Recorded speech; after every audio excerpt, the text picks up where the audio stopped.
एक नया दिन एक नई वीडियो के साथ मैं विजयांश आप सभी का एक बार फिर से स्वागत करता हूं एक नए एपिसोड में, जहां आपको मिलता है कमाल का नॉलेज, हर एक इन्फॉर्मेशन और एकदम हैरान कर देने वाले मसालेदार फैक्ट्स। तो बिना देरी किए आप कीजिए इस चैनल को फटाफट से सब्सक्राइब और मैं शुरू करता हूं इस वीडियो को। ब्रेन यही पूरी बॉडी का मैनेजर होता है एक तरह से, बिकॉज बॉडी का हर एक काम इसकी ही कमांड से होता है। बॉडी भले ही काम करते करते थक जाए पर हमारा दिमाग कभी भी थकता नहीं और हमेशा अपना काम करते ही रहता है। अगर ये काम करना बंद कर दे तो बॉडी पूरी तरह से पैरालाइज्ड हो जाती है, मतलब कि लगभग हर एक बॉडी पार्ट काम करना बंद कर देता है। पर क्या आपने कभी ये सोचा है कि आखिर ब्रेन को इतना सारा काम करने में कितनी एनर्जी लगती है? मतलब कि दिन भर काम करने के लिए हमारा दिमाग कितनी पावर खर्च करता होगा? तो यार, दिन के 24 घंटों में से अगर आप नॉर्मली 7-8 घंटे सोते हो और 15-16 घंटे जागते हो, तो इतनी देर लगातार काम करने के लिए और बॉडी के हर एक फंक्शन को अच्छे से रन करने के लिए आपके ब्रेन को लगभग 25 वॉट की पावर लगेगी। मतलब कि हमारा ब्रेन लगभग 25 वॉट की पावर कंज्यूम करता है बॉडी के हर एक फंक्शन को रन करने के लिए।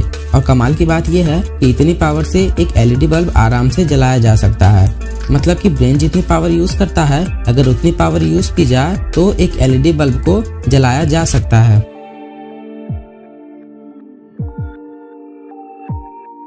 ह्यूरिकेन मतलब चक्रवात को तो आप सब लोग जानते ही होंगे। ये एक समुद्री तूफान होता है जो गोल गोल घूमता रहता है और जहाँ भी ये जाता है वहाँ पर भयंकर तबाही होती है। पर क्या आप जानते हो कि पूरी दुनिया में जितने भी न्यूक्लियर यानी परमाणु मिसाइल्स हैं, उन सबको मिला के जितनी एनर्जी इकट्ठा होगी उससे कहीं गुना ज्यादा एनर्जी हर 10 मिनट में एक चक्रवात से निकलती है।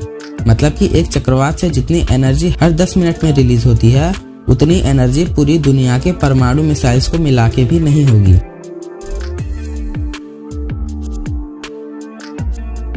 ब्रूस ली को तो आप सब लोग जानते ही होंगे। वो दुनिया के सबसे बेस्ट मार्शल आर्टिस्ट में से एक थे और शायद आपने उनको मूवीज में भी जरूर देखा ही होगा।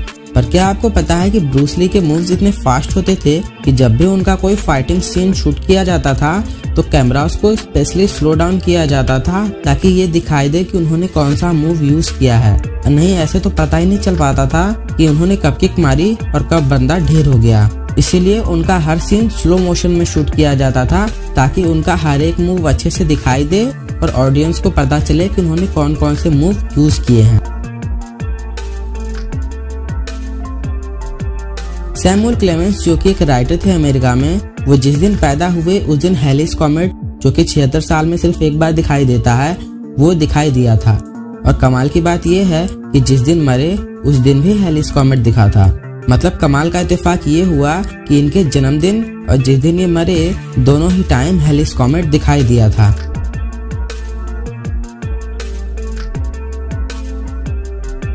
ये तो हम सब जानते ही हैं कि कैमल यानी ऊंट को रेगिस्तान का जहाज कहा जाता है, बिकॉज वो काफी दिन तक बिना पानी पिए रह सकता है। पर क्या आप जानते हो कि जिराफ और चूहे दो ऐसे एनिमल्स हैं जो बिना पानी पिए ऊंट से भी ज्यादा दिनों तक जिंदा रह सकते हैं। मतलब अगर किसी जगह पे पानी ना हो तो जिराफ और चूहे ऊंट से भी ज्यादा दिनों तक बिना पानी पिए आराम से जिंदा रह सकते हैं।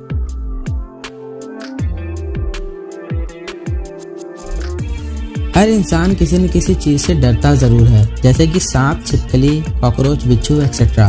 पर कुछ डर अलग तरह के होते हैं, जैसे ऊंचाई का डर, बंद कमरे का डर, और इन अलग तरह के डर को फोबियाज कहा जाता है। ऐसे ही एक बड़ा अतरंगी सा फोबिया होता है जिसमें लोग 13 नंबर से डरने लगते हैं। इस डर को ट्रिस्काइडेकाफोबिया कहा जाता है। मतलब अगर किसी को ये ट्रिस्काइडेकाफोबिया हो जाए तो उसको 13 नंबर से डर लगने लगेगा। लाइफ में कुछ चीजें हमारे लिए काफी लकी बन जाती हैं और कुछ काफी अनलकी। जैसे एमएस धोनी नंबर 7 को बहुत लकी मानते हैं, इसीलिए उनकी जर्सी का कलर भी 7 है। वैसे ही इटली में नंबर 17 और जापान में नंबर 4 को बिल्कुल अनलकी माना जाता है। मतलब इन दो देशों में नंबर 17 और नंबर 4 को वहाँ के ज्यादातर लोग बहुत ही अनलकी मानते हैं।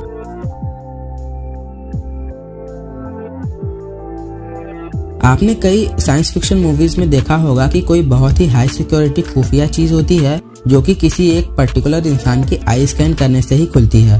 ये देखने में तो बहुत फैसिनेटिंग सा लगता है और अगर आप सोचते हो कि ये सिर्फ एक इमेजिनेशन है तो भाई आप बिल्कुल गलत हो। ये मेडिकली प्रूव्ड है कि हर इंसान के फिंगरप्रिंट्स, टंग प्रिंट्स और आंखें बिल्कुल अलग अलग होती हैं।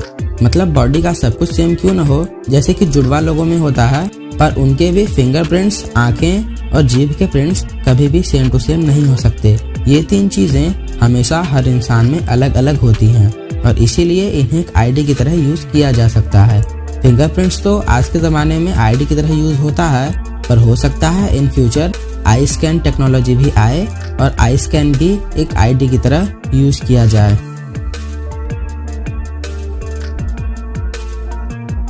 क्या आपने कभी ये सोचा है कि 7 अप की बोतल पर ये रेड स्पॉट क्यों है? माना कि ये निशान इस फेमस कोल्ड ड्रिंक के लोगो का एक हिस्सा है, पर आखिर क्यों? ये आया कहाँ से? तो ये लाल निशान यहाँ पर इसलिए है क्योंकि जो इस ड्रिंक के इन्वेंटर थे, यानी जिन्होंने इस ड्रिंक को बनाया था, उनका नाम था चार्ल्स लेबर ग्रेग और उनकी आंखों का कलर रेड था। मतलब नॉर्मली जो हर इंसान की आंखों का कलर ब्राउन या काला होता है, तो वही उनकी आंखों का कलर बिल्कुल रेड था। इसीलिए उनकी याद में कंपनी ने इस लोगो में एक रेड स्पॉट बनाया, क्योंकि ये निशान इस कोल्ड ड्रिंक के इन्वेंटर को डिपिक्ट करता है। आईलिड्स यानी कि पलकें, ये बहुत ही इम्पोर्टेंट बॉडी पार्ट होती हैं बिकॉज ये हमारी आईज को प्रोटेक्ट करती हैं, यानी कि बचाती हैं हमारी आंखों को किसी भी चीज को आंखों में जाने से। इन 2 पलकों के रहते कोई भी डस्ट हमारी आंखों में नहीं जा सकता। पर आपको जानकर हैरानी होगी कि कैमल्स के पास 3-3 आईलिड्स होती हैं ताकि उनकी आंखें रेगिस्तान में उड़ती हुई रेत से बच सकें। आप स्क्रीन पर देख सकते हैं कि ये तीसरी पलक इतनी ज्यादा ट्रांसपेरेंट होती है कि वो इनके आर पार देख भी सकते हैं। इसीलिए जब भी कभी रेगिस्तान में तूफान होता है तो ऊंट इन आईलिड्स को बंद कर लेते हैं ताकि रेत उनकी आंखों में ना जाए और उनको सब कुछ साफ साफ दिखाई भी दे, बिल्कुल एक चश्मे की तरह।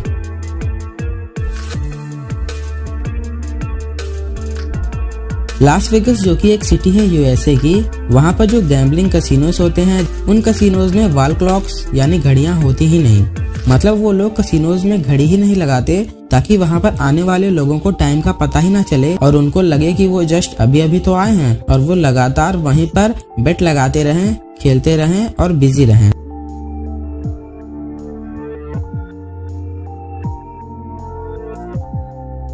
टमाटो सॉस तो अब एक फूड आइटम बन चुका है। जब भी कभी बर्गर, समोसे या पकौड़े खाने जाओ तो केचप के बिना मजा ही नहीं आता। पर क्या आपको पता है कि लगभग 150 साल पहले 1830s में टमाटो केचप एक मेडिसिन यानी दवा की तरह यूज किया जाता था। जी हाँ, साल 1834 में डॉक्टर जॉन कुक बेनेट ने टमाटो केचप के कैप्सूल्स बनाए थे डायरिया, इंडाइजेशन और जॉन्डिस जैसी बीमारियों को ठीक करने के लिए। पर लोगों को इसका टेस्ट इतना ज्यादा पसंद आने लगा कि सब इसको धीरे धीरे एक फूड आइटम की तरह यूज करने लगे और इसीलिए आज हम इसको एक चटनी की तरह यूज करते हैं।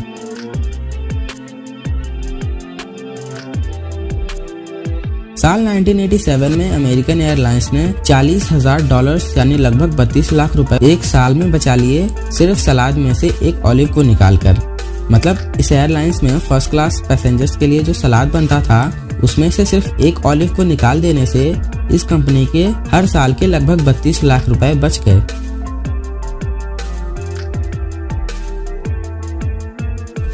कुछ सर्वेज और रिकॉर्ड्स के मुताबिक हर साल लगभग 150 लोग मर जाते हैं सिर्फ और सिर्फ सिर पर नारियल गिरने की वजह से, और ये गिनती शार्क की वजह से मरने वाले लोगों से भी ज्यादा है। मतलब साल भर में जितने लोग शार्क का खाना नहीं बनते उसे कहीं ज्यादा लोग सिर पर नारियल गिरने की वजह से मर जाते हैं। इसीलिए अगर आप कभी बीच पर जाओ तो किसी नारियल के पेड़ के पास मत खड़े होना, क्योंकि अगर आपके सिर पर नारियल गिरा तो हो सकता है आपके लिए काफी बुरा साबित हो।